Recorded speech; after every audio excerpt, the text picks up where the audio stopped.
Uigur. China tende a observar os seus problemas nacionais cunha dobre actitude: incomprensión absoluta coas protestas, dado que as nacionalidades minoritarias gozan de maiores dereitos que a maioría Han, e denuncia da implicación de forzas externas co obxectivo de alterar a estabilidade e danar a convivencia.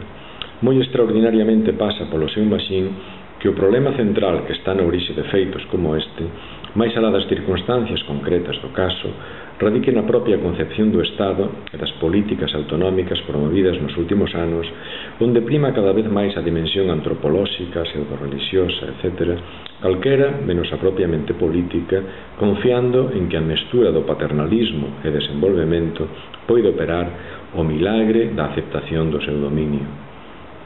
A tensión que late no Xinjiang devén da inesgotable invasión demográfica da maioría Han, da imposición dun modelo económico de corte neocolonial e da forte desconfianza interétnica, circunstancias que poden converter unha mínima faísca nun incendio pavoroso. Pekín, pese a dispoñer de ata 5 grandes rexións autónomas, non cree na autonomía real, e todos son medos cara ao autogoberno.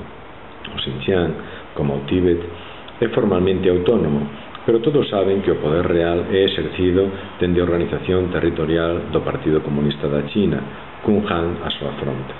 En tanto, as nacionalidades minoritarias, moi especialmente aquelas como a Uigur, que se resisten á xinización, non dispoñan de mecanismos efectivos para desenvolver a súa identidade en condicións normais, este tipo de crises irá en aumento. Pensar que a modernización en curso pode moderar estas reivindicacións é unha ilusión que pode custarlle cara.